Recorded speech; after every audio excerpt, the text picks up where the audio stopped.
My name is Sarah Mitchell, and for most of my adult life, I thought I had things figured out. I worked hard as a marketing consultant, owned a cozy home in the suburbs of Denver, and surrounded myself with people I trusted. Friendship had always been one of the cornerstones of my life, and my closest friend, Melissa Carter, was someone I leaned on countless times through ups and downs. We had been friends since college, and our bond felt unshakable. One Friday evening, Melissa called me, her voice slightly anxious yet hopeful. She explained that she had to attend a sudden business conference out of town, and her teenage son, Ethan, would be left alone for the weekend. Melissa trusted me deeply and asked if Ethan could stay at my place until she returned Sunday night. I had known Ethan since he was a little boy, watched him grow up over the years, and always thought of him as the polite, quiet type. Without hesitation, I agreed. When Ethan arrived at my doorstep, suitcase in hand and a shy smile on his face, I welcomed him like family. He was polite, thanked me for letting him stay, and carried himself with a maturity I hadn't noticed before. At first, I thought it would be an easy, uneventful weekend, just meals, maybe some movies, and making sure he stayed comfortable. But as the hours unfolded, I realized this weekend would teach me far more about myself, trust, and the fragile nature of friendships than I could have ever imagined. The first night, we ordered pizza and watched a family movie.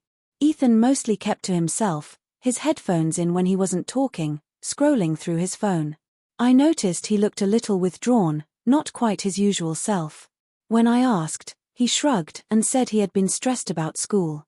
I reassured him, telling him that high school could feel overwhelming sometimes but that it would pass. He gave me a small, grateful smile. Saturday morning, I made pancakes for breakfast. Over the meal, Ethan surprised me by opening up about things he hadn't even told his mom, his struggles with grades, the pressure to fit in, and the loneliness he sometimes felt being compared to his older cousins who always seemed to excel. I listened carefully, realizing that sometimes teenagers just need a safe space and an adult who isn't their parent to vent to. That day, I suggested we go for a hike on a nearby trail. The weather was perfect. Clear blue skies, a light breeze, and the scent of pine in the air. As we walked, Ethan talked more freely, sharing small dreams about college and his interest in graphic design. I encouraged him, telling him that following his passion could lead to a fulfilling future. He seemed lighter, happier, even laughing as we spotted a family of deer crossing the path. By evening, we decided to cook dinner together.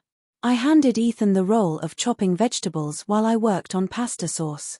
To my surprise, he took the task seriously, joking about how he would make a great chef one day. Dinner turned into laughter, and I realized how much this time was strengthening not just Ethan's confidence but also my role as someone he could rely on.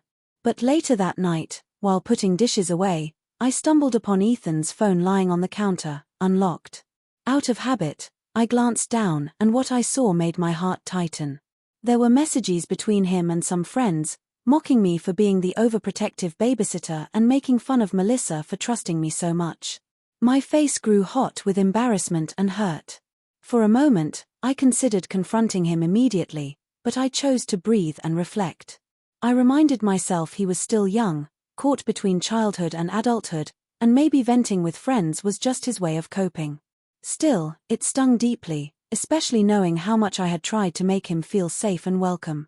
Sunday morning arrived, and I couldn't shake the heaviness in my chest. I treated him kindly but more distantly, which he noticed.